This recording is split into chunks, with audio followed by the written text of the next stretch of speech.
संयुक्त राष्ट्र के पूर्व महासचिव बुतरस घाली ने कहा था कि अगला विश्व युद्ध पानी के लिए होगा और वर्तमान में भारत, पाकिस्तान और चीन के बीच नदियों के जल को लेकर जो तनाव बना हुआ है वह बुतरस घाली की इस भविष्यवाणी को सटीक प्रमाणित कर रहे हैं। भारत द्वारा सिंधु जल संधि स्थगित करने के बाद चीन ने बदले की कार्यवाही करते हुए भारत की ओर आने वाली नदियों का पानी रोकने की धमकी दी है, जिसमें ब्रह्मपुत्र और सतलुज महत्वपूर्ण है, जिससे तीन परमाणु शक्तियों के बीच संघर्ष की आशंका है। दुनिया भर में कई अन्य छोटे बड़े युद्ध भी चल रहे हैं जो कि वैश्विक टकराव का रूप ले सकते हैं। दोस्तों, आपको थोड़ा पीछे की ओर ले चलते हैं, जहां पर पहलगाम अटैक होता है, आतंकी अटैक होता है। उसके बाद भारत द्वारा सिंधु जल संधि को निरस्त किया जाता है, क्योंकि भारत का मानना है कि जब तक पाकिस्तान परेशान नहीं होगा वह आतंकवाद को नहीं छोड़ेगा। लेकिन चाइना इसे दूसरे शब्दों में ले रहा है और उसने भारत को साफ शब्दों में ब्रह्मपुत्र और सतलुज नदी के जल प्रवाह को रोकने की धमकी दे दी है।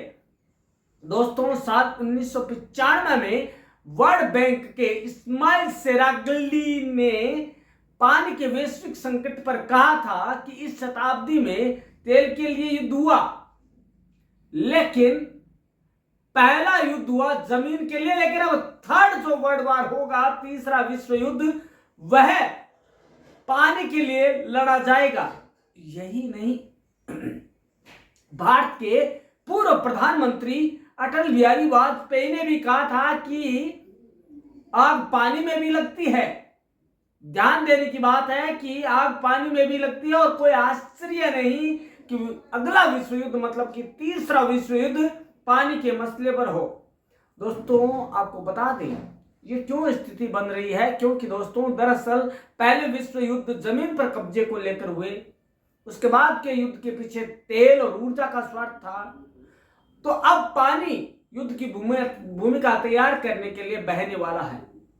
सवाल उठता है कि पानी की कमी से उभरने वाले खतरे में क्या विश्व युद्ध की आहट को देखा जा सकता है, चाहे भारत हो या अफ्रीकी देश या फिर अमेरिका जैसे देश में भी पानी की कमी से जल संकट गहराने लगा है। दरअसल एक बार तेल के बिना जिंदगी चल सकती है, लेकिन पानी के बिना नहीं। जब सवाल अस्तित्व का आ जाए तब जाहिर तौर पर जिंदगी की जंग लड़ने के लिए पानी पर युद्ध का फैसला कोई भी ताकतवर देश करने से हिचकेगा नहीं। दोस्तों, आपको बता दें कि भारत के 10 करोड़ लोग पानी के लिए तरसने वाले हैं। दोस्तों, नदियों का देश कहलाने वाले भारत तक को लेकर नीति आयोग की रिपोर्ट डरावनी और चौंकाने वाली है। नीति आयोग की रिपोर्ट के मुताबिक साल 2020 तक देश में 10 करोड़ लोग पानी की कमी की समस्या का सामना कर चुके हैं। दिल्ली, बेंगलुरु, चेन्नई और हैदराबाद जैसे बड़े शहरों में लोग पानी के संकट से जूझ चुके हैं। वहीं डॉट अर्ली वार्निंग सिस्टम की एक रिपोर्ट के मुताबिक देश का 42% हिस्सा है वो असामान्य सूखे से गुजर रहा है, जिसमें तेलंगाना, आंध्र प्रदेश, कर्नाटका, गुजरात और राजस्थान जैसे राज्य सबसे ज्यादा प्रभावित हैं। दोस्तों, water peace and war confronting the global water crisis में पानी के संकट, बदलते ग्लोबल हालात और पानी के संघर्ष को लेकर बढ़ते खतरों को सामने लाने की कोशिश की गई है। अब वजह क्या है? वह अंधाधुंध निर्माण ने पहुंचाया है नुकसान। विकास के नाम पर अंधाधुंध निर्माण ने हर देश में प्रकृति को नुकसान पहुंचाया। इतना ही नहीं, हरियाली की जगह है कंक्रीट के जंगल, इसमें अपना महत्वपूर्ण योगदान निभा रहे हैं।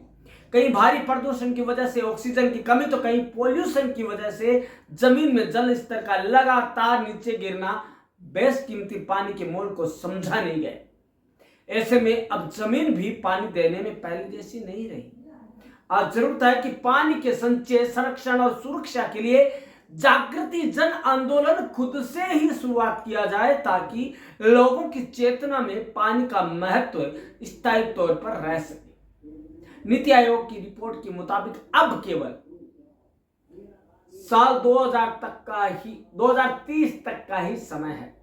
साल 2015 में नासा के उपग्रह डेटा से पता चला था कि पानी की प्रचुरता से समृद्ध दुनिया के 37 इलाकों में 21 क्षेत्र पानी की कमी की गंभीर समस्या से जूझ रहे थे। बढ़ती आबादी, खेती और उद्योगों की बढ़ती मांग की वजह से भविष्य में ये हालात बद से बदतर होने की आशंका है। पानी की आग में क्या जलने वाला है पूरा विश्व। दोस्तों, जीवन का सार है जल। तेजी से बदलते भू राजनीतिक तनाव का स्रोत बनता जा रहा है। जैसे जैसे आबादी बढ़ती है, जलवायु में बदलाव होता है और संसाधन कम होते जाते हैं। साझा जल निकायों पर प्रतिस्पर्धा बढ़ती जा रही है।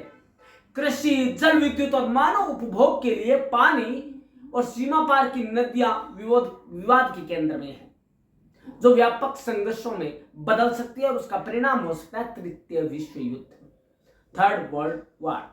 भारत और पाकिस्तान के बीच सिंधु जल संधि IWT के तनाव से लेकर ब्रह्मपुत्र पर चीन के बांध निर्माण, जिसे कि वो कहते हैं वाटर बम के नाम से जाना जाता है, और अन्य क्षेत्रों में जल संघर्ष तक जल के कारण वैश्विक संकट, यहां तक कि तीसरे विश्व युद्ध की आशंका को बढ़ावा दे रही है। भारत पाक सिंधु जल संधि संकट। विश्व बैंक की मध्यस्थता में 1960 में हस्ताक्षरित सिंधु जल संधि ने लंबे समय से भारत और पाकिस्तान के बीच सिंधु नदी प्रणाली के बंटवारे को नियंत्रित किया। यह संधि पूर्वी नदियों रावी, व्यास और सतलुज का पानी भारत को और पश्चिमी नदियों सिंधु, झेलम, चिनाब का पानी पाकिस्तान को आवंटित करती है। दोस्तों, आपको बता दें, जो 3 युद्धों से दशकों की दुश्मनी के बावजूद सहयोग के लिए एक रूपरेखा प्रदान करती है।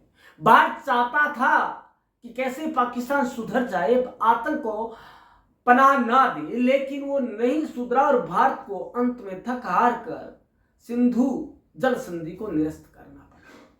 पाकिस्तान, जो अपने 80% सिंचित कृषि के लिए सिंधु नदी पर बहुत अधिक निर्भर है, इस संधि को अपने अर्थव्यवस्था की रीढ़ मानता था।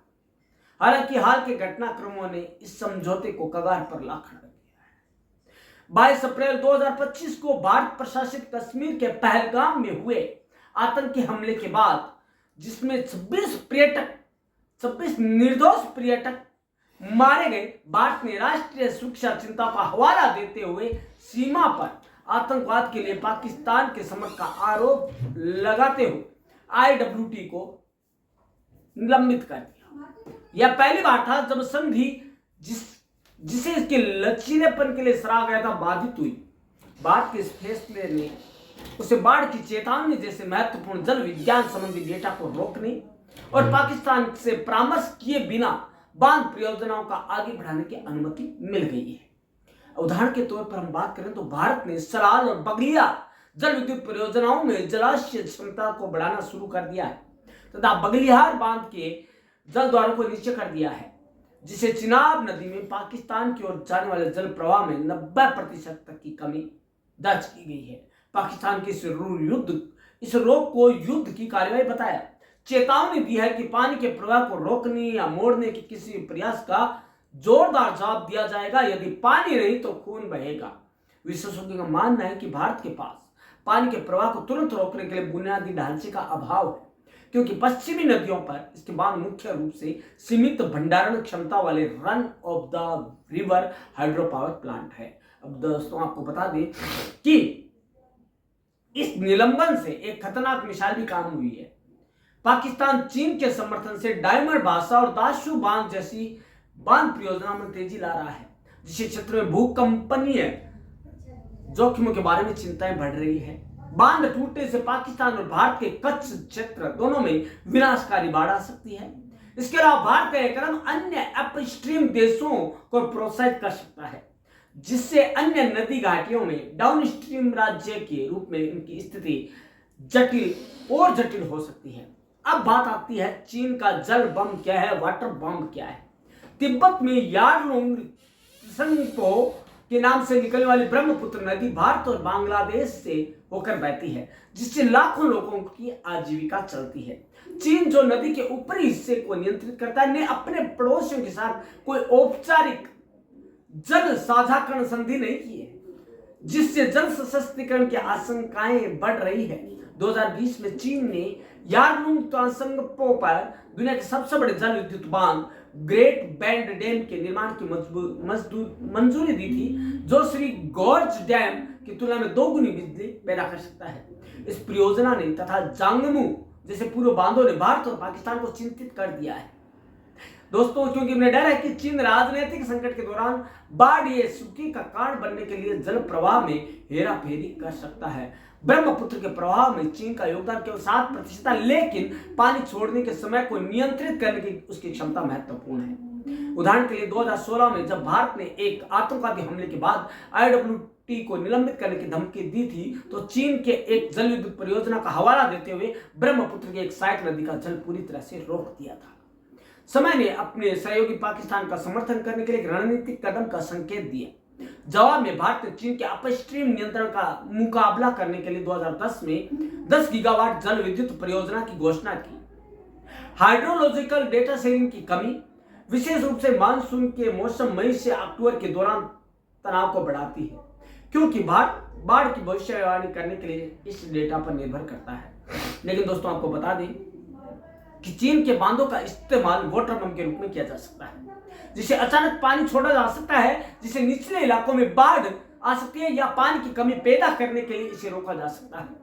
ब्रह्मपुत्र बेसिन, जो कि गंभीर रूप से लुप्त प्राय गंगा नदी डॉल्फिन जैसी प्रजातियों वाला एक जैव विविधता हॉटस्पॉट है, गाद के संचर बदले प्रवाह से पारिस्थितिक जोखिम का भी सामना करना पड़ता है।